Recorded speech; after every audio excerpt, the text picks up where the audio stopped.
Cool. And welcome everybody who is watching this, whether it's live or pre-recorded.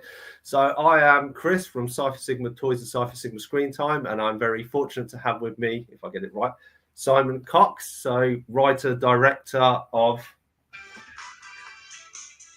Invasion Planet Earth. Sorry, my wife's just ringing me. It's just No, that's fine. If you did take it, we've got no one watching yet.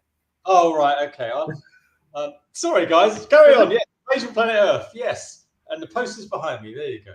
Yes. No, all good. So I say I've done a little bit of research, so I know a little bit about. So obviously, it was 10 years of your life from start to finish, I think, including the 7 Indigos and Go Kickstarters.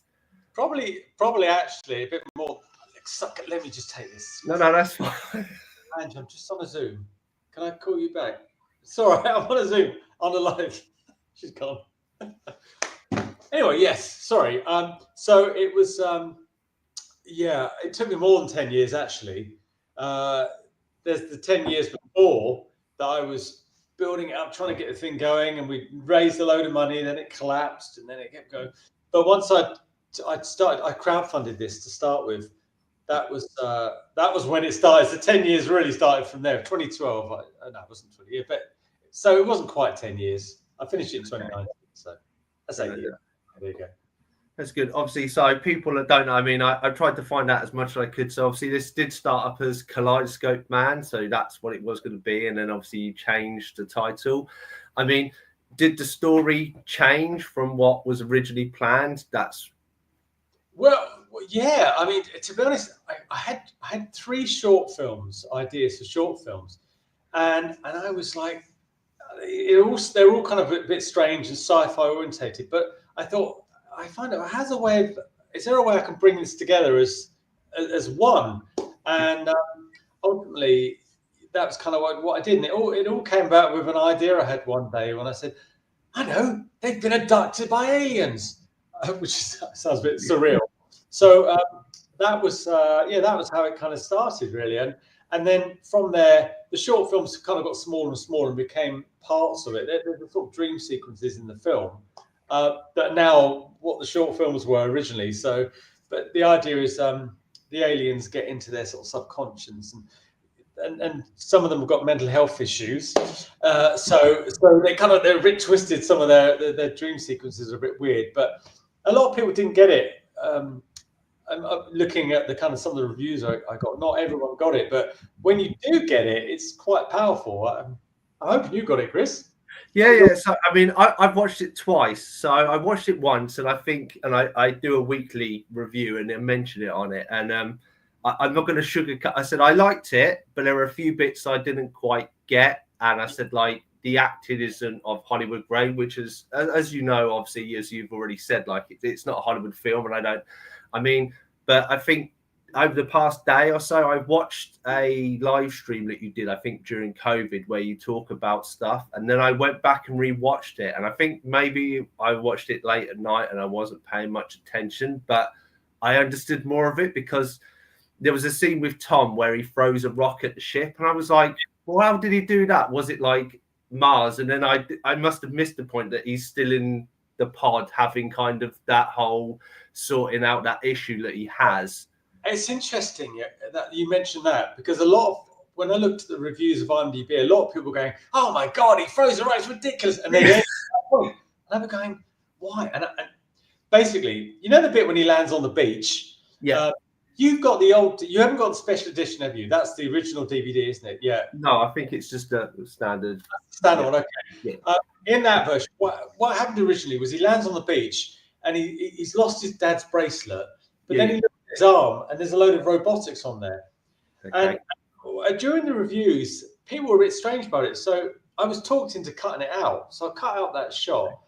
And then thinking they'll work it out when he throws the rock. He's got this super strength. So, but then I realised, you idiot! God damn it! So this is the whole point. It's a learning curve, and it's not like a Hollywood studio system where you have everyone going, no, that won't. It's me and a couple of guys here, and we went, oh yeah, you can lose that. So in the new version, it's back in, and it suddenly makes sense. But also the timing of that rock scene, I changed that slightly because it was always supposed to be a bit amusing. We thought it was supposed to be quite funny, but not everybody saw it as funny. And I've changed. I went back actually for the new version, and I fixed a few little bits that makes that middle section a lot clearer. I'll send you a copy. Or it'll be on my website soon. I'm not selling that version at the moment. Okay. I did it. I had where is it? Sorry, hold the fire. So this is the Blu-ray version, the new version. Very nice. It's, I've just fixed a load of problems. I fixed a load of problems in it. And hindsight is a wonderful thing, you know. And I didn't realize, I thought we cracked it, and everyone in our group was going, yeah, it's fantastic. My wife liked it, or, you know, everyone that looks at it got it. But when it went out to the general public, I noticed a lot of people didn't get it. And I was like, oh, I perhaps have been a bit brutal on the editing, you know. And so, you know, but it had gone at that point. Even the distributor said, oh, we love it, it's great. And everyone was like, great, because they just wanted to sell it. So anyway, you live and learn. Yeah, I mean, I don't think there's much wrong with it. I mean, I think, as I say, because of when people get to understand what you went through and all this time and effort, and I mean, it's really weird because when I look at it and said like you had to fund it in bits, and I'm like, surely that was like really chaotic. But then no one probably of the general audience has ever made a movie and realised that a movie isn't made like scene 1, scene 2, scene 3 and stuff. No. And I think of obviously when you speak about obviously you found this person who had the tanks and stuff like this and the guns and I'm like, if someone was given your budget and your time frame, I don't know if they would have made anything as near as good as what you did. And I think that understanding is lost a little bit in this day and age. Yeah, I quite agree. It's the problem is we're bombarded by $100 million movies, and so it's, you know, how do you compete? Well, you don't compete. You have to do your own thing. Money is an issue for films. You know, you want to hire people. You want to hire the best actors, the best crew, because it's hard work making a film, and you need to pay yourself as well. But I made a film years ago where it was all funded, and it's, I wouldn't say it's a better film. It was harder for me. Written in blood. Yeah, that was hard. That nearly killed me, that one, and I was young. So with Invasion, I really enjoyed the experience, but I would raise a bit, I'd shoot a bit, I'd raise a bit, shoot a bit, and I was building an audience, and the audience were kind of funding it. But you know, when I said I need 60 grand, you know, I would raise 5. Yeah. So it was like, okay, so I tried to plot it out, and also you've got issues with things like haircuts and all that kind of stuff. So I was trying to shoot everybody's scenes in blocks. But if you notice in Invasion, there's lots and lots of crowd scenes in it. There's always loads of extras, all those extras to kind of back the film. So I was trying to think of ways of how can I get them in. Oh, I know, we'll do a zombie sequence. The zombie sequence was never originally a zombie sequence, but it sort of made sense to do that because I tapped into the zombie groups, and all these people, fantastic people, turned up and played zombies. And it was great. It was a great like community spirit. We had such a good time, and everybody that was involved in the film really supported it. Right, they still support me now, years later. So it's good. I'm very proud of Invasion. I just got a bit of a kicking from the public. The critics weren't so bad. It was the public. So yeah, people. No, yeah, I know. I think in this day and age, and obviously I mean, I wouldn't listen to it. There's a lot of keyboard warriors out there, I think. Well, yeah, I mean, when I watched, say your the one through COVID, you could tell that it hit you quite hard.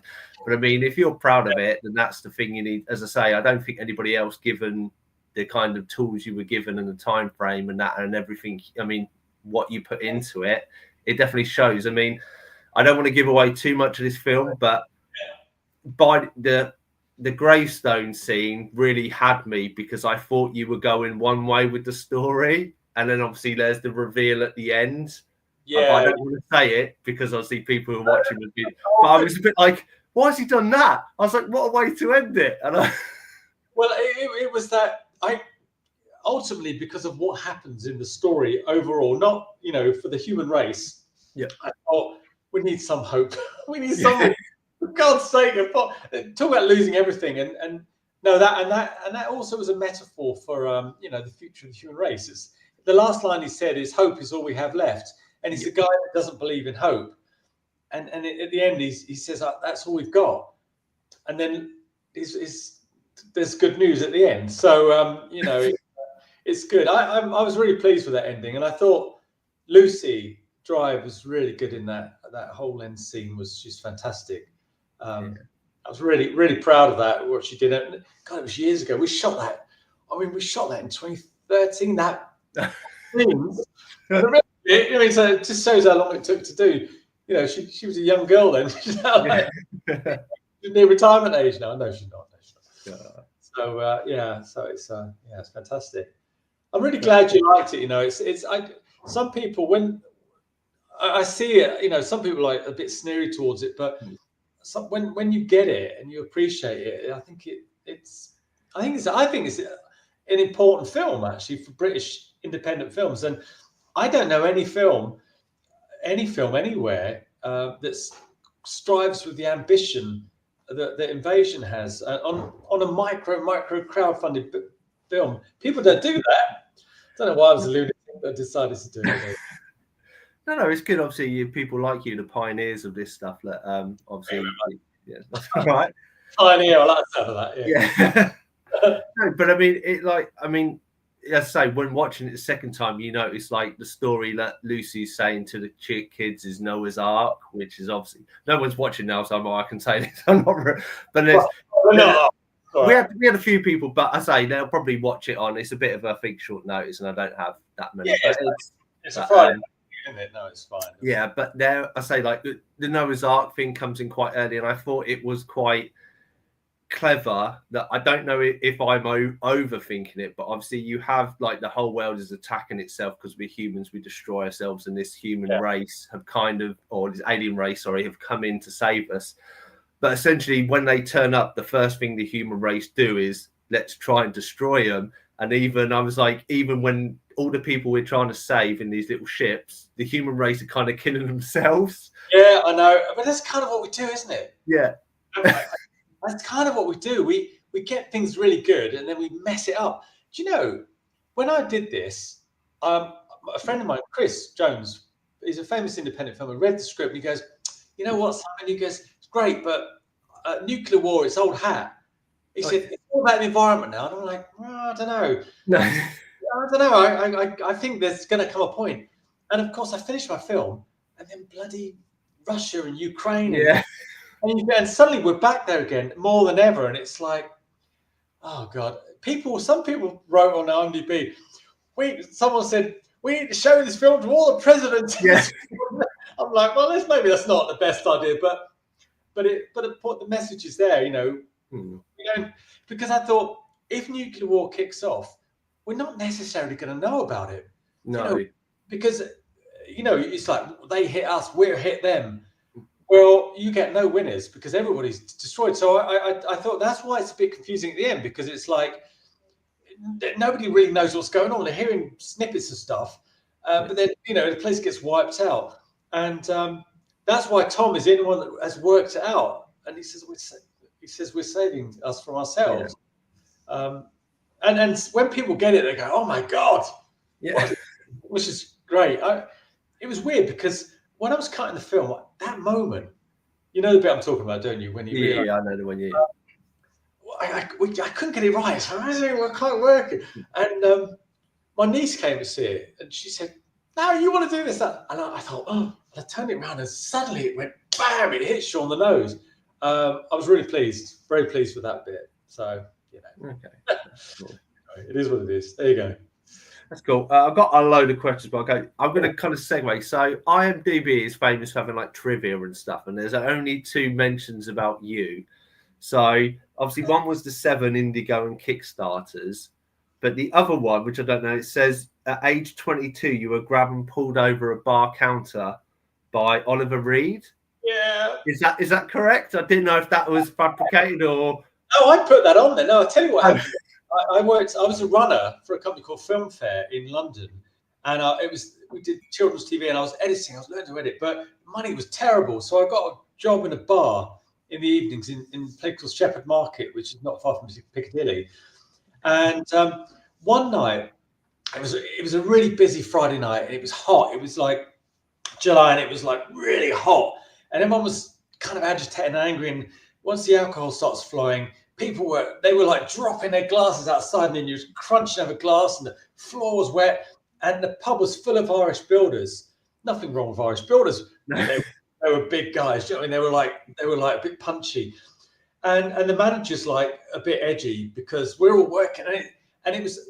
And I remember we'd run out of glasses, so we were getting them, they were putting them in the machine, the washing machine. As they were coming out hot. We were trying to call them off, and so I'm working like a dog. We're all running around like serve everybody, and suddenly I see Oliver Reed come in, and he's like this, absolutely off his face. He's with another guy, and I think it was John Boorman, the director, but I'm not absolutely sure. Okay. Wait, but I recognised both of them, but I certainly didn't recognise Oliver Reed. And he came up to the bar, and it was like the parting of the Red Sea. Everyone was like, "Oh, it's Oliver Reed."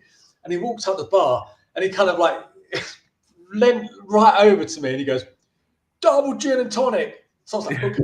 So I went for no bloody glasses. So I went to the washing machine, got one out. It's steaming hot, so I ran it under the tap, cooled it down as best I could, and then tried it. Put the drink in for it, gave it to him, took his money. Went back, went to serve something else. Suddenly this hand like grabbed me. He literally lifted me off the bar, and he's like, I'm right in his face. And he goes, "Can I swear on this?" He goes, "You swear on it?" Yeah, you do. And I was like, and he really freaked me out. It was really not, it was scary because he was a very intimidating chap. And then he kind of like let me go, and I sort of bounded back. And the manager was like, "Oi!" Right, and he got a bit kind of like tetchy. So I got the drink, and I was shaking. Meanwhile, all these Irish builders they saw what happened, and they were like, "Wow, it was a bit out of order," So, and he goes, "You effing idiot!" And he backed off. He backed off about 8 foot away, and he was eyeballing me, and it was really, really intimidating. And the manager goes up, "All we need is him in here." And he got the baseball bat and put it on the bar. It was really like that. And then the Irish builders, meanwhile, because they all come together, they're going bang, and they're going like dominoes, and Old Reed was going, he was getting up. I think the guy he was with, I think he took him out. I can't remember quite where, but he left anyway. And the manager said, "Oh, thank God he's gone." So that was that was quite an evening. That was. But then I thought I didn't like him after that, because I always thought he was a brilliant actor, especially in his early films like Curse the Werewolf and that. I was really disappointed by it. I thought, oh no, that was really out of order. I was only playing 22. Do you know what I mean? And anyway, it's a story I've been lunching out on ever since. It was probably all right. It was all right. I got over it in the end. Oh, well, that's good. Well, I say good. It's true. I say because I saw it on there, and I was like, "Who's put this?" I was like, "Is this true or is this not?" I was like, "Oh, it's." No, it's one of my claims to fame. There you go. Oh, okay. Oh, that's cool. Okay, well, we'll go back to Invasion of Planet Earth then. I say, going back to the dream sequences. Obviously, now you've told me. I mean, I thought maybe it was a kind of experimentation for you, like I'm making this sci-fi movie, but I quite like horror and I quite like action, and that's what you've thrown them into. Well, tell you what it was. The aliens take these 3-4 humans, and they test them, and they put them into each other's thoughts and fantasies. Now that's what's supposed to happen. Yeah. It doesn't really come across like that in the new version. I've made that very clear. Okay. And then they come out and they're all sort of fixed. The people are fixed from their mental illnesses, and they can see very clearly what's going on, and that was always the point of it. Okay. But I wanted a bit of horror, and I like a bit of that as well. But I didn't want to go too gory, and I didn't want to go gory actually or anything like that because I thought it would change the tone of the film. I wanted it to be positive, aspirational film. That was always the idea, and fun. No, that's cool. No, I say explains. I said I didn't know if maybe say you were experimenting, but it does make sense to me that obviously they were sharing it and that. Yeah. And it took. I mean, I thought like Floyd coming into his own, being a kind of hitman or something, or was it he's like a secret agent? But I think his crowning moment at the whole story for me is when he gets given the gun from Tom, and he's like, "Boo!" and then nothing, and he's like, "La la la la." I thought that was quite clever. Yeah, I wanted that to be funny because I kept thinking there's not many laughs in this. They're all a bit po-faced. And we were shooting, and I said, Danny, what's his name, Christ? Danny, just try this idea. You know, and he walks off. Did it really well, but I struggled with the effects because there was no money. The tree looked a bit naff going down, so I was trying to mess around. So it's quite. If you look at it, it's very quickly cut, that bit. But I think I thought it was funny. But when I saw it in the cinema, nobody chuckled. I thought, oh, all right, okay. Well, we got a laugh out of me, so at least that's one there. Yeah, that's cool. I was saying, when it comes to obviously special effects, I know like you spoke about props and that. I mean, how, from your standpoint, did it come? Because I mean, obviously you're funding this in segments, but I mean, even probably when you have an idea of how much one scene's going to cost you, obviously you don't know until you employ those people or get those bits. And I said, how was that with yourself? Did you find that easy, hard, or was it just a mismatch of? Talking about special effects here, are we? Yeah. Special effects. Sorry. I had a little bit of money. I mean, I'm talking a few £1,000. I'm not talking like hundreds of thousands, tens of thousands. I had a couple of guys. One guy helped me with things like the machine guns, and he did a few bits and bobs, but I couldn't afford him for long, so he went off. I had one guy build the spaceships. And he would give me. Now remember, I did it all in 2D systems like After Effects. So someone else did all the kind of 3D bits. So he did a load of ships, and he would like have them flying in, or you know, and I would then try and make the background fits around that, and some of it works better than others. I had one guy, a lovely Polish guy. Have you seen the documentary on the DVD? Did you watch the making of, by the way? No, so that's. I mean, I watched the film, but then I only watched the kind of talking about you because I thought if I watch how it was made and everything, then it kind of ruins half the questions I want to ask you. So, well, it's all on there, but basically the space station scene. It's a long story. After we did the first crowd scene, we shot the space station scene, and we built. I thought I'd build a set, and we built a set. And it was not a very good set. It was like, but the acting was really good. And I was like, this is terrible. And I started to put it together in After Effects. Thought, this is dreadful. So anyway, this guy came to me. He said, look, I'm a CGI guy. I'm quite experienced, but I want to do a feature film. Can I help you? And I said, well, I've got a little bit of money, and I've got this space station scene. Can you fix it? And I sent it off to him. And within about 6 months, it all came back. And it was the space station. He'd done it beautifully. He really sorted it out.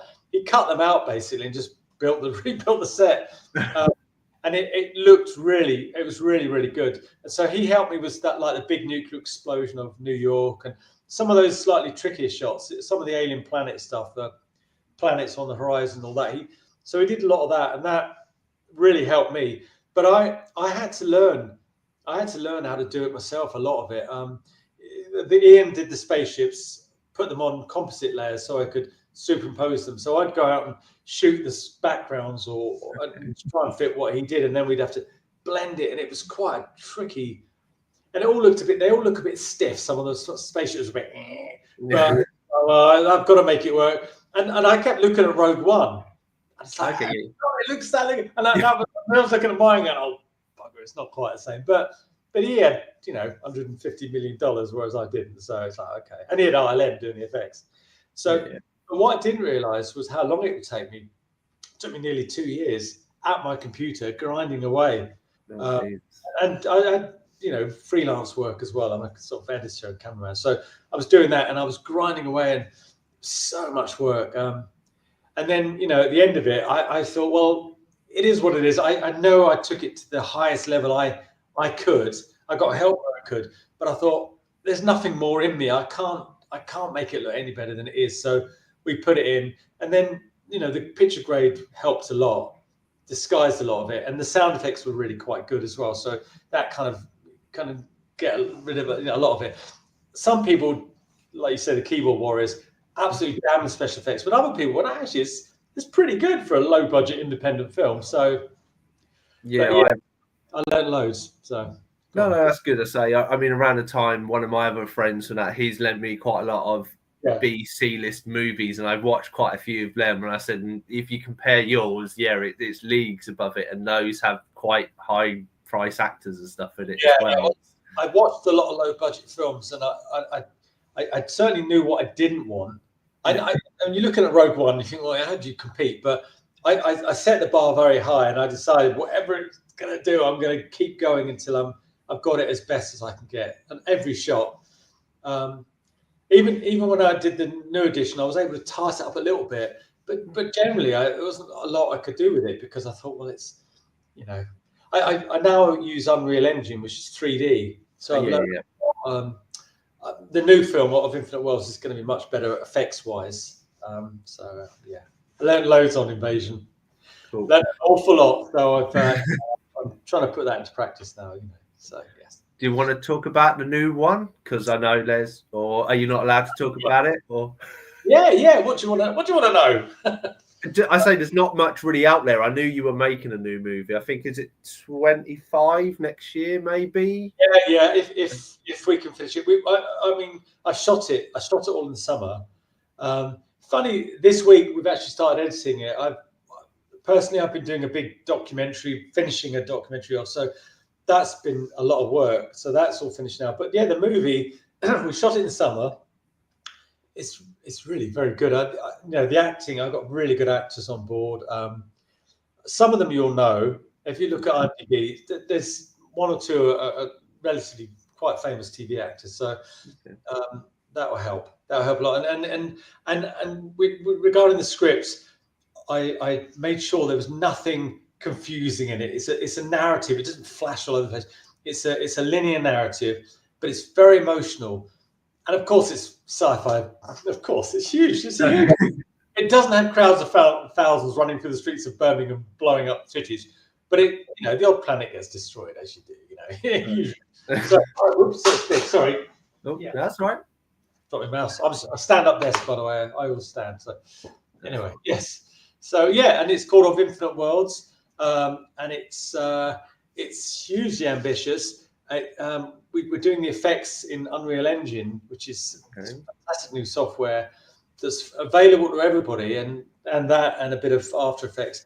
But it's a really powerful story, very emotional story. I won't tell you too much about it yet, because I want it to be a bit of a surprise for people, but they're going to love it. I think if you like Invasion Planet Earth, you'll love it. If you didn't like Invasion Planet Earth, you'll hate it. No, you won't. You won't. It's good. I've learned a lot, and I'm trying to make. You just want to make good films. That's all. I want to make films that move and inspire people. Really, so that's my plan. Will it be released in cinemas, or is it going to just be a straight to DVD or streaming? I hope so. It's expensive to release a film in cinemas, but there's a big push for indie films now. A lot more, and I think, because Hollywood's kind of fallen apart with writer strikes and all this, there's been they're looking for new things. So I'm hoping I've got some big contacts which I picked up along the way that I'll certainly shown it to. But ultimately, it's down to somebody saying, yeah, we'll give it a go. I hope so. I'm going to make it ready for cinema so we can deliver it in the format that they want, and it's all shot in 4K as well. So it'll look really good. It'll look good. I'm excited. I'm really excited about this, buddy. It's going to be good. Tell now.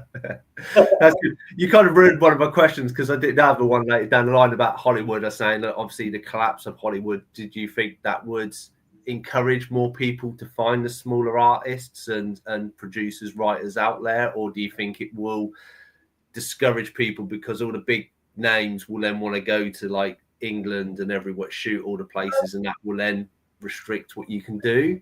You know what? For me, it's about, is it a good film? Is it a good story, and is it told well? I don't want to diss anybody, but the stuff the Star Wars stuff that Disney's been turning out, I just don't think it doesn't deliver. It doesn't deliver that magic that the original Star Wars films used to do. And even the prequels, they had heart. They had they kind of moved you. You know, I know everyone said they're not as good as the originals, but I just think that they've lost that magic now, and it just feels very, I don't know, I don't know. How can you get bored with Star Wars? But you can now. And then think about Empire and Return of the Jedi. There was such brilliant films, but it was always about the characters and the journey they were on, our relationship with them.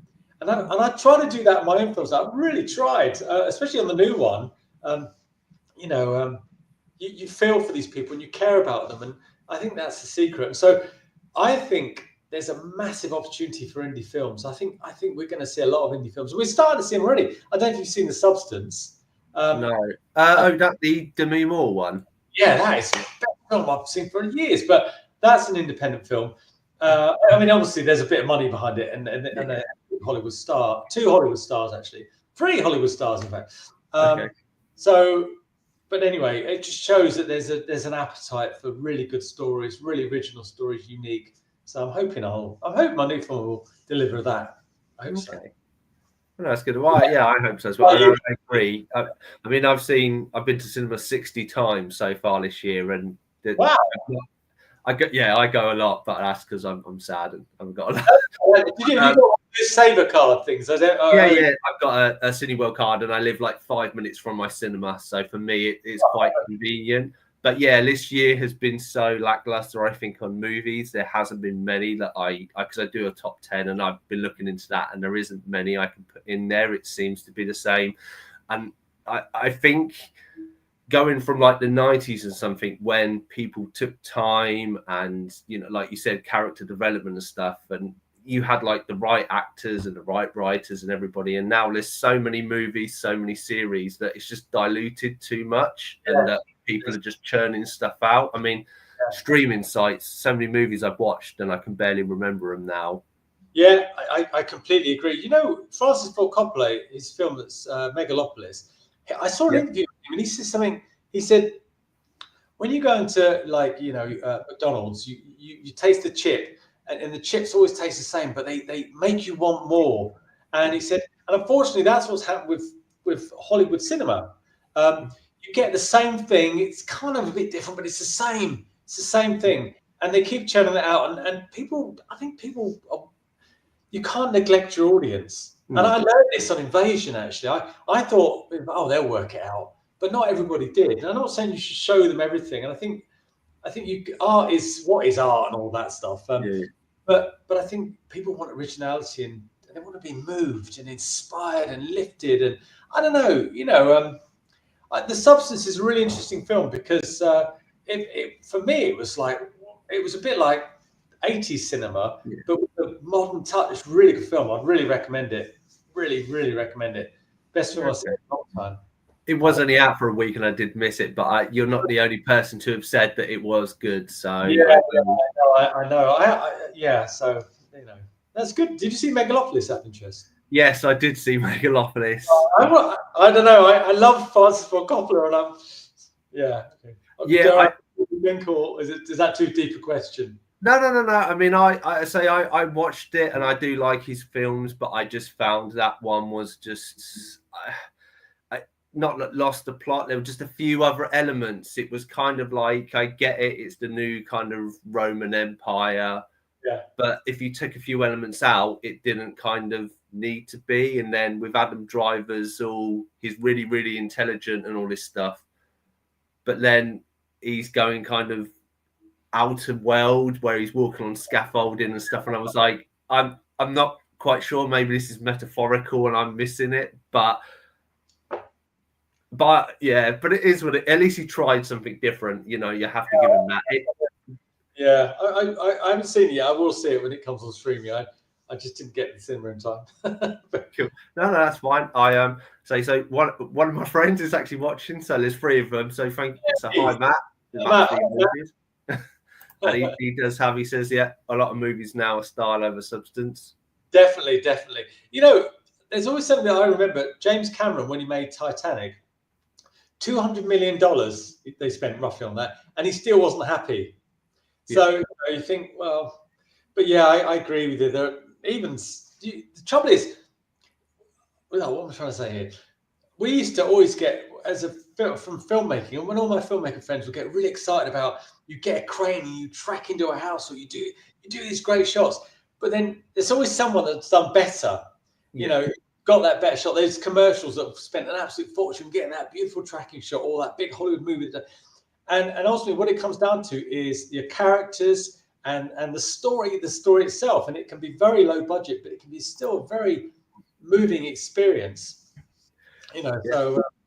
So I think there's room. There's a good opportunity now for independent cinema to sort of rise and change the world, like it did, like it used to years ago.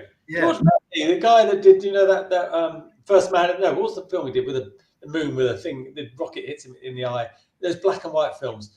That was, the people used to go in awe and watch these things, and they used to just go from town to town, project them on walls and things. Anyway, independent cinema. No, I agree, and obviously Matt agrees as well. Characters are key to any story, which said yeah. Okay. How you doing? Sorry, I can waffle on. No, that's fine. We're all good. We're all going for time. So I'm going to go back to. So I know you said on your live stream round of COVID time that obviously you wouldn't do a sequel to Invasion Planet Earth, and I'm assuming the new one is No League.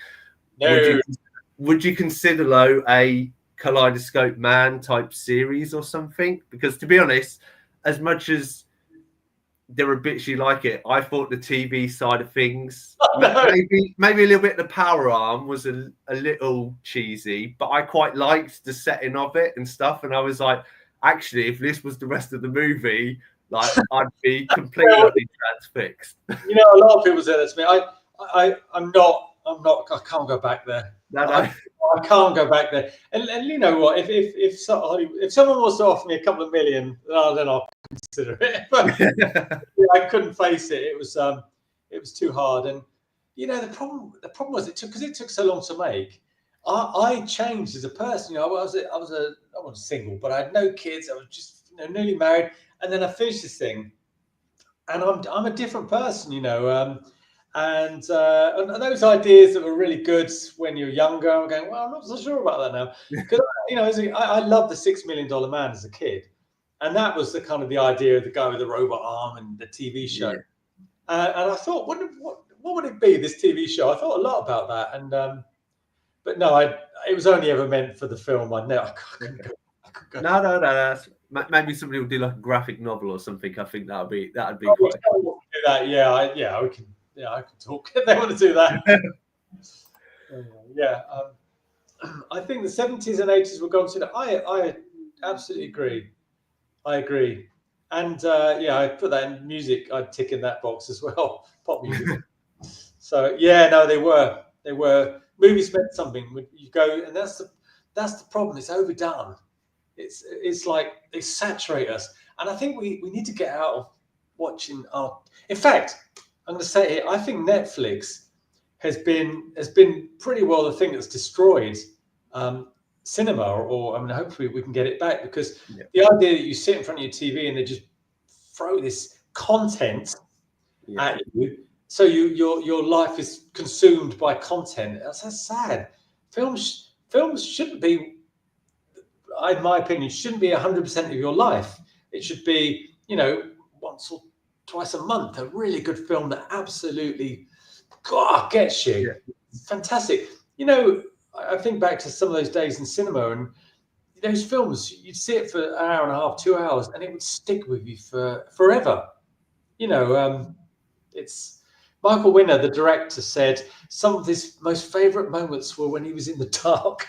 So fumbling around in the dark, something like that, he said. But it's true. It's like, I remember seeing Friday the 13th, part 1 and part 2, double bill, and it was a packed audience. And these are the originals, not the remakes. Yeah. Everybody was screaming, and it was terrifying. But the collective fear in the audience was just magnetic. And I've never forgotten that. Aliens, what's our aliens? We were cheering and clapping. And that's what we need to try and give audiences again. I think. There you go. No, I say I agree, and it goes back to the movies and stuff. I think too much rubbish and stuff. I mean, I hope that obviously cinema, because I'm an avid goer, will do. I think streaming sites that people spend like an hour trying to decide what to watch, and then when you watch something, it's naff, ain't it? And the prices go up, the content goes down. So how long that's sustainable? But, yeah, I know. They and when they're spending like 200 million on movies, just to gamble it, if they bomb, then nobody wins really. no. Also, oh, go on. Sorry. No, I was just going to say, like I said, normally, like with Disney and stuff, when they did like the Willow series, which I liked, it bombed. They removed it, and all those actors that work you can't get anymore now. You can't stream it, you can't buy it. So No, you can't watch the Willow series anymore. yeah, it was like a week or two after it was released, I think last Christmas, and then Disney just moved it because it bombed. But I was like, everybody that worked on that, no one can view their work, and there was some good acting and stuff in it, I thought, but. Yeah, he's lovely. Warwick Davis. I met Warwick Davis. Really nice. Big supporter of mine. He was.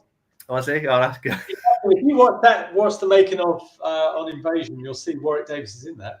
Okay, I will. He was really a big supporter of mine. Anyway, there you go. Cool. Yeah. 70s bands were fantastic, and 80s bands. Yeah. I go with the 80s. Yeah, Matt. Is this Matt? Is it? Yeah, this is Matt. Yeah, so this is. Or is he more mature? Is he young? Is he like He's let's see, he's 10 years older than me, so he's 52. I want to say. Matt, apologies if I got it wrong, but yeah. So whereas I'm an 80s child, you can be a 70s child. So. Oh, all right. Yeah, good stuff. Good stuff. He's put another comment. Oh, he's on one today. Nothing beats sex. Yeah, I'd sort of go with that. I don't see many plays, I must admit, but yeah, I agree.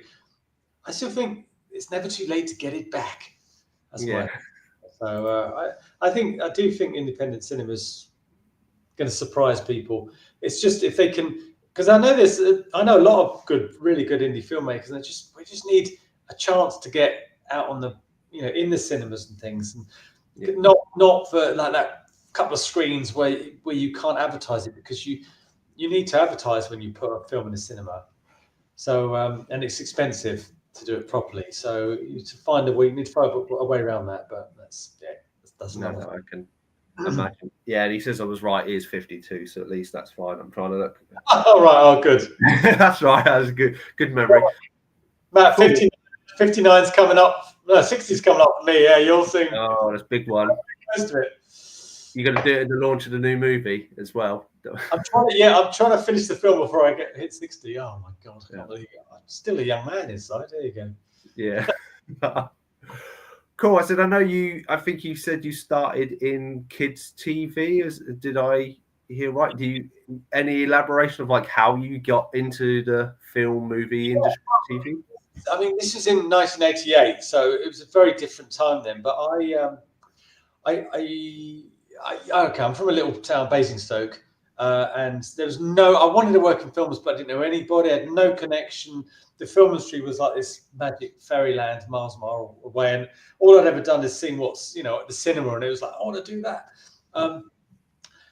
So I went to London, and literally I got a little bed sit with a friend, and I went banging on the doors of Soho, which is where the film industry used to be, and I got a job for a company called Filmfare, and Filmfare did children's TV. They did the original Paddington, and they did the Wattles and Astro Farm, Treasure Island, Huxley Pig, all these kind of little animation programs. But I was a runner for a bit there, and then I got into the cutting room, and they used to cut on film, so it was like actual bits of film and stuff. So it was a massive learning curve. And while I was there, I was there for about 6 years doing that. I cut in the region of about 300, 10-minute episodes. So it was a really good learning curve. It really taught me how to sort of put films together and construct stories, and really help. It was really useful. and then, but I wanted to make feature films. And so I've written a script, written in blood, and I took it round to the distributors, and eventually somebody backed it. But going from editing children's TV to directing a big feature film as it was at the time, that was a bit of a baptism of fire. But it was Yeah, it was good. So that's kind of how I did it. But everybody's route in the film industry is different. You know, we've all got different stories of our journeys. The point is just to make sure you never stop believing in yourself and keep the passion up and do what you love. And for me, it was when I saw the original Star Wars, my life was never the same again. I knew I wanted to make movies, and that was it.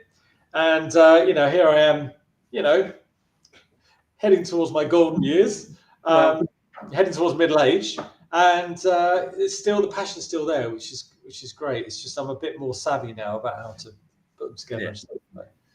Yeah, you know. So, what about you? Oh, sorry, Matt's bringing loads of questions, so I'm trying. Yeah, I sort of agree that I don't sound negative. The distribution is the hard bit. We can get our films on platforms now, like we used to be able to. Sorry, now more than ever. So you can get it in front of an audience. The problem is, people have been brainwashed by the likes of Netflix, saying you pay your £8 a month and you get all your everything for free. So nobody wants to pay to watch a film on anymore, and it really has an impact. This is what I was saying about Netflix kind of destroying cinema, because, you know, people don't see the reason why they should go out and watch a film or pay for a film. Why don't I pay for it when it, you know, I pay my £7? I should. When Invasion goes out on Amazon now, if you watch it to the end titles, we get about 6p. And if you've got millions of people watching it, that's fine. But obviously, it's hard to get it seen. And then the distributors all take a little bit, so you get a fraction of it. So it's very difficult to kind of make a career out of it. Do you know what I mean? So I have to do other stuff to pay the bills. I'm hoping if I've got a few films before I, you know, decide to retire or whatever, they'll drip in cash for the next few years. Or you have a hit. That's what you want. You want the film that's a hit. But filmmaking is a bit like the lottery. You know, you hear of some directors like Gareth Edwards make monsters and become absolute legends. So Gareth Edwards, who used to live on my housing estate here in Nuneaton, where I live. It's a bit annoying, but there you go. Yeah, that's good. But I say I can only recommend and say, if you do obviously pick up, it is on Amazon, obviously to buy and to watch, and also Written in Blood is also there to watch, which I found earlier. So I haven't seen it yet, so I'm gonna go and watch it. I know you disapprove of it, but we should. It took me a few years to get. It's a bit of a long story, but I managed to get the rights back. 28 years later, the distributor had it, and it was sort of sat in a cupboard, and I was like, "Look, I want to put it out." And so I had to buy the rights back, but I wanted to own it because it's like, you know, I've put so many years into it. So I've now released it myself. So any money that makes comes back into my, you know, it's back to us, which is great. And I wanted it to be in my legacy, so my kids will have it when I'm gone, if they want it. But the point is, it will come to them. I did, because I know a lot of films from throughout history, actually, when the filmmakers die, and they tend to just go into a distributor's own, like hundreds and hundreds of old films, and they'll sell a batch of films. But I wanted it to stay in my estate, if you know what I mean. Yeah. So I'm very proud of Written in Blood. No, it's worth a look. It looks like an older film. You can see it's very grainy, and it's unfortunately it's 4:3. I couldn't ever do it in 16:9. But it's a good little film. It's scary. That's good. Well, I say I might make my wife watch it. She'll love it. Yeah. She will. And also, I will be releasing the special edition very soon. Probably, I don't know. I know the Blu-ray. Nobody wants Blu-rays anymore or DVDs anymore. Well, you do. You got a stack. Yeah. I mean, I love DVDs. I am upgrading a little bit to Blu-ray. I said, yeah, when it comes out on Blu-ray, I'll definitely upgrade if it's different, because obviously that's. I think it's quite a bit different, to be honest. I shot some extra bits just to help it make a bit more sense, because I thought I'm tied into a distribution deal for 10 years, and I've got 5 years left, and I thought, well, I'll wait until that's up, and then I'll reinvent it. So I'll slowly get rid of the version that you've got, and the new, a bit like George Lucas, a bit like George Lucas, the special editions. But you know, it is. No, it's good. It's I think people will like this one. I think people will understand it a bit better, and I've had a lot more better feedback on the new version. So no, that's cool. Cool. Matt's got some more money. More questions, even not more money. That sounds like the British film industry has become a facility house for America. We saw that from the writer's strike, because when the writer's strike stopped, it was something like 75% of the industry was out of work, and it's because Americans piling money in, supporting British films. It's all American stuff, and they get British crews and directors and stuff doing it, but all the money goes back to America, so they're not really feeding the system. And a few years ago, we'd make films, they'd be funded for Britain and they'd be released in Britain, and the money would come back into the film industry. It's not now, so that's why we're getting a lot of indie filmmakers like me just bucking the system and doing their own thing, because we can distribute them ourselves, so we don't need to go for the system. But I find it a bit, and I think the BFI and people like that are waking up to that, waking up to the fact that we need to support our indie filmmakers, not just the kitchen sink dramas, but all sorts of different things. So and he's a fellow collector like me, so we can agree that we're keeping the industry alive at least. Well, I'll send you a link. Once I've got it up, I'll send you a link. Please do. And I'm happy to throw a bit more money your way, so that's how I say. Thank you. So I know it's not much, but it still makes a difference. You need a few people to buy, but that's how we fund ourselves now. Just pretty much, that and the odd TV job and things I do. It's interesting though. It's good because I met you at Milton Keynes. We met. Yeah. Very briefly, I say, unfortunately, because I was working for Jackie and Troy, I couldn't really spend too much time. So because I'm on the front door and I like all the anime stuff and that, I'm quite interactive with people and they like that. So me to go away from that and see what's on, I struggled to find the time. But when I was flogging my DVDs there, I was the same. I couldn't really leave my station.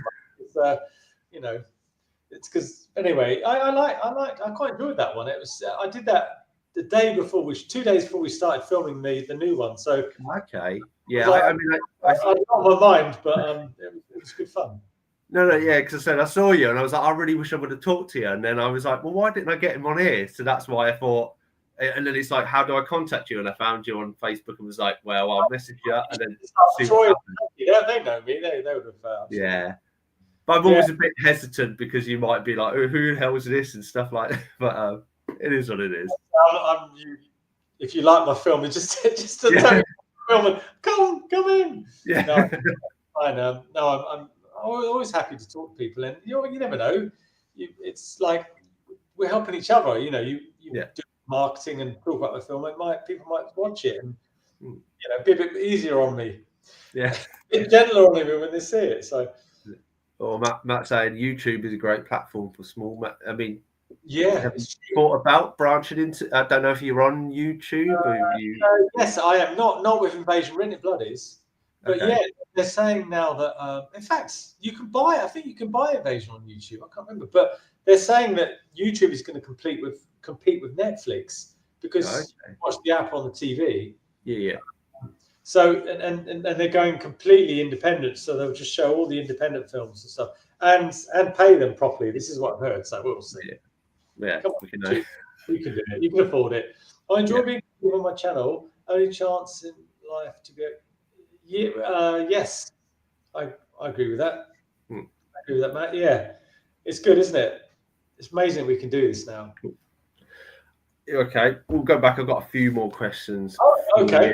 So I've been in a very weird order because I kept coming across stuff.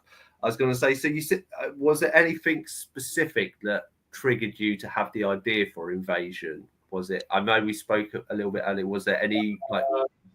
No, I after Written in Blood, I knew that I didn't want to make another horror. I thought if I'm going to because it's hard. I thought if I'm going to do that again, at least I'm going to make the movie I want to make, and I want to make a sci-fi movie. I want to make lasers and battles and spaceships, and so that was the motivation behind it. The problem was it was like, what is this story? This is quite hard. So it took me a while to get it together, and it took me sort of 10 years trying to get the thing going in the first place, and it went through a lot of different phases before we got the script that we got. And I rewrote it, and it became a right mess. And I rewrote it again and started from scratch again. So yeah, it was a nightmare. It's hard work. No, that's so I suppose, but it was wanting to make a sci-fi movie again. That I decided that I was going to do that. Yeah. I see. Is that where you see your future will always be sci-fi now? And obviously, I know the new one's sci-fi. So is that... Well, the new one, you'll be pleased to know, there is a sequel, and there may even be a trilogy. But yeah, it's strange enough, I wrote part 2 before I wrote part 1. I didn't realise it was part 2. But in lockdown, I thought, well, I've got to write. So this is now the time to write. So I wrote the first film, and then I thought, well, the backstory is really good. So I wrote the backstory, and then, so we shot the backstory. And now I'm adjusting the second one just to match with what we've shot. So the story continues. And the third one, it's very philosophical, this one. And it's good. Very emotional. Well, fingers crossed the first one as well to get the other two. Yeah, I might. There might come a time when I do a comedy, but it depends how old I am. I don't. I can't bank. It's all about money. So if I had all the money and I could just get it done, get people to come and help me, then I would. But at the moment, it's just. It is literally one step at a time and trying to fit it around with paying work, and but I'm beavering away. I've given myself a deadline to have the rough cut done by the end of January. I've got a little bit of work, but not much. But I've managed to save up a bit of money to keep me going for a few months. So I'm just going to knuckle down and get on with it. And which is what I've been doing today. Actually, it's great. I'm really excited about it. It's going to be good. Cool. Yeah. Good to hear. Cool. I'm going to see if I.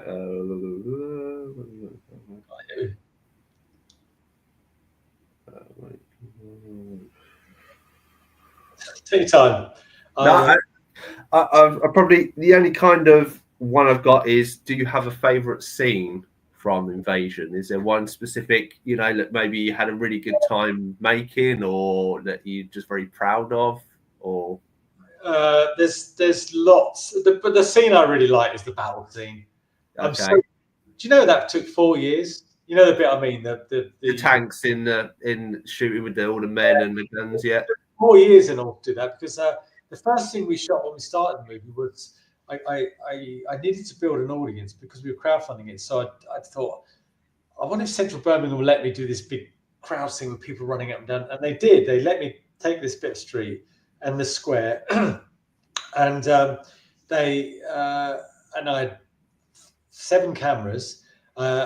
We'd advertise like crazy to get all the extras. 900 people turned up, which was amazing. And I literally got them to run up and down, run up and down, and they did it, and it was fantastic. And it really sort of raised the bar. And as I then got the rest of the film done, I cut that scene. I thought, we need the military. So the military. So I met this guy that had tanks. He has 72 tanks. This guy, 72 tanks in a little barn. Well, not a big barn in Rugby. And he said, and I said to Bill Birmingham, where we shot it in Birmingham, I said, that crowd scene we did 4 years ago, if we were to bring in some tanks, would you be up for that? And they said, well, not the big heavy ones that grind up the road. I said, no, these are little tanks. And they said, yeah. So it took me a long time to technically get it together, because we had soldiers as well with machine guns, fake machine guns, but you can't just walk into town. And I had to have armed police there, and all these guys there with their fake machine guns. And so it took a lot to do that. But so we shot the tank scene and the soldiers, and then I shot all these little bits in between over the previous to that, all the little bits of Mandy's story where she's kind of in the street and little additional bits. Put it all together, and I was like, "Whoa, come on! This is really good. This is like an independent micro budget movie. This is really, really good." So so that I'm really proud of that. I'm really honest. There you go. No, that's cool. No, did you have a favourite scene out of interest? I say I quite like Floyd's. Obviously, when he shoots the thing, I thought that was quite funny. And I mean, I think just the grave scene was just the one that, even though I say the first time watching it, I was a little misunderstanding what was maybe it was late, maybe it was paying attention, but just Is this the end grave scene with Mandy? Yeah. So this is so obviously where she's there and on the phone, and she's like, I can't remember the daughter's name now. I should really. And she's like, I'm always with her, and I was just literally like, you know, you've spent so much of the movie turning Tom into this like, come everybody, this saves the world, and then you're going to leave the wife after everything he's been through of losing that child. It's like, oh, how can you do this? And then it was just, they flew off, and I was like, there's no way, there's no way that expected. And then obviously you just had and then you kept showing people in the pods, and I was like, she ain't going to be there. And then lo and behold.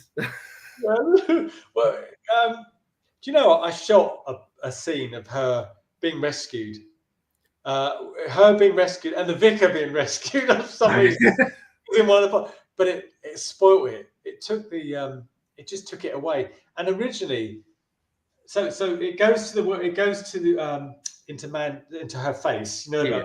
Spoiler alert here, guys. Yeah, so we've ruined it now. And then she's asleep, and she looks like Sigourney Weaver in that shot. But then the camera tracked down, and we go into her stomach, and we see a little fetus of a baby, and it was like 2001 moment, and it just looks shit. No, this is a bit too much. Let people work it out. She's all right. Okay. They'll know that the baby's all right as well. So that was always and it worked really well. And the music on that scene, Ben, who did the music, did a really nice job of that. But I won't get all grim and depressing here, but there was a lot of truth in their relationship of having lost a child, because we sadly lost a child years ago. And so there was a lot of truth in that. There was a lot of truth, and a few people were spotted it. I know some of the critics said there's something happened here. And so it did. So there you go. So okay. Anyway, it's fine. I've got two lovely girls now, for grown up women now, so it's fine. But it was a bit of a shock at the time. I'll check it out. Oh, thank you. It is on Amazon. Yeah. Stick with it. It gets a bit confusing in the middle, but stick with it, and then you'll. Or just watch it, and then you have to wait for the Blu-ray to have the newer version. Well, if the DVD, watch the making of is really good. I'm really pleased with the making of it. My friend Andy did it. One of my editor friends. I just gave him all the footage. Said, "Can you make some of this? Here's a couple of grand." And I finished it off, but because we hadn't finished the film at that point. Yeah. But it was really good. I was really pleased, and it's about my journey. I didn't really think of it like that, but he's made it very much about the journey. So I think hopefully you'll like it. No, that's cool. Yeah, so I'll try and watch it this weekend to that. So I'll send you a message to see what I think. Yeah, definitely. Let me know what you think. Yeah. Cool. Okay. Any more? Is that it? Any more questions? I say I did have a question now. It's escaped my memory. Matt said he may review it as well on his channel, so you'd have to. Oh right, okay. Yeah. If you go on IMDb, it got a lot of slates on IMDb. As I say, I think people just. If you have the understanding of what you went through, and I think then people watch it with that in mind. Not that you should have to do that, but I think you grasp more of how good a film you did. Plus, I say, if you watch other movies that may have had your budget or something like that, and not to slate or point anyone to say, I think you've done a far better job than a lot of other ones I've seen of late. That's not just me. That's not just me sucking up to you. As I say, I think my reviews on YouTube of where I said how I felt. I said, I said I did knock. I think one or two of the actors acting, but I said, look, I can't act, so who am I to say? But that's just me being honest. In defence of the actors, everybody gave it 100%. I think if I'm really honest with you, it was probably the script more than anything. One thing I learned was. You can't do everything. And I realized I'm not that good at writing dialogue. So on the new film, I wrote the script, but then I got a really good dialogue editor to go in and really turn it down. And he did the dialogue's much more realistic. I've always struggled hearing real dialogue. I hear dodgy movie dialogue for some reason. And the actors did their best. And I know that certainly they all gave it absolutely 200%. And when I see people slagging off the actors like the acting shit, which is a common term, it's like, well, that's a bit unfair, really. Someone's never made me think. So I always stand up for them, and I think the acting's all right myself. I think it's, it's not, it's not De Niro. Do you know what I mean? Taxi, but everybody gave it their best shot, and I think it's all right myself. I think it's good. No. I say, watching it the second time, knowing what I know, I said I definitely appreciate it more. And I say, I think I always kind of goes to kind of comedian. I think Lee Evans, and he always says, like people will like think they're better, like in football matches, somebody's like, like they're shit, and they're like, okay, mate, you go on the pitch and do what he's doing, and they wouldn't have a clue, and that's something I think people don't understand.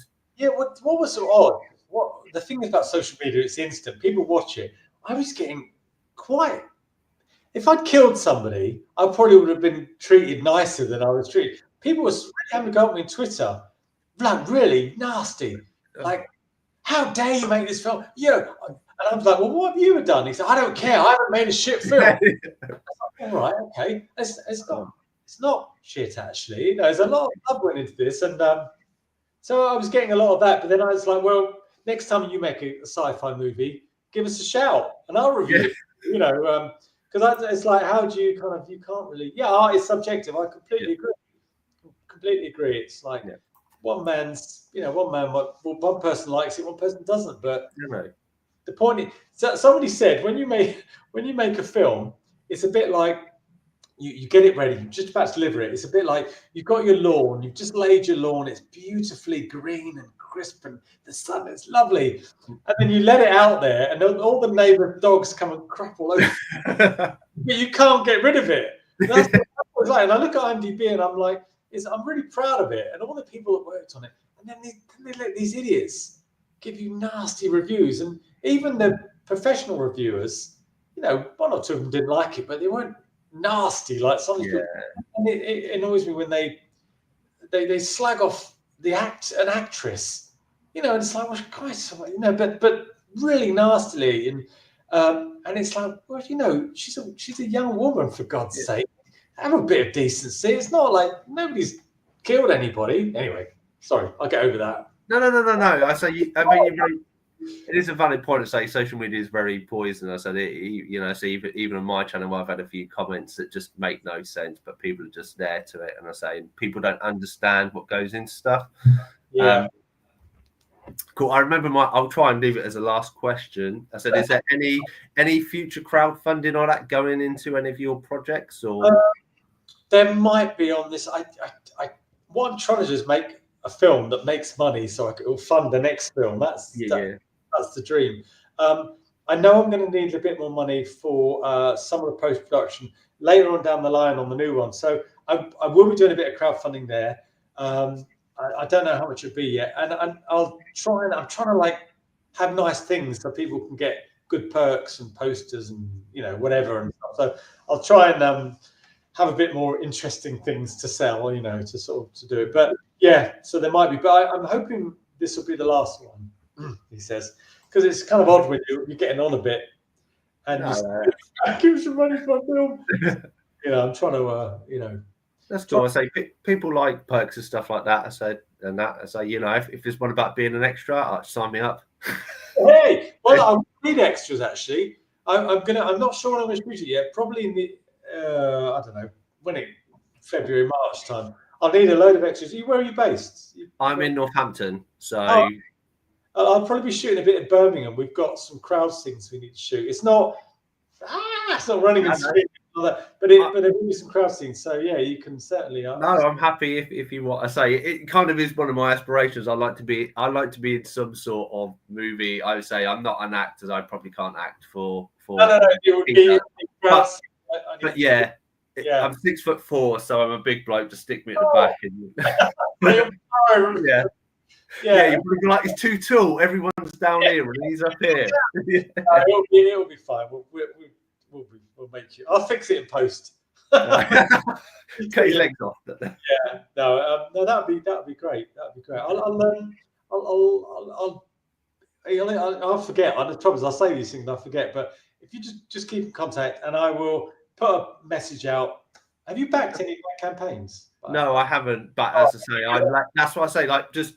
I mean, if you want to say where they could, if you've got to have a website or something, I've got ofinfiniteworlds.com, which is the website where. But I'll put you on the mailing list, and okay, then that'd be much appreciated. letting all the backers know when we need extras. You see, so yeah, I mustn't forget that.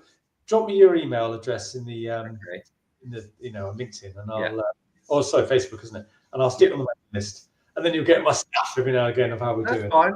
I've got your email, so I'll respond to your email. That way, you forgot it in your inbox. Oh yes, of course. Yeah, sorry. I've had a mad few weeks. I'm absolutely knackered. I look knackered. Anyway, there you go.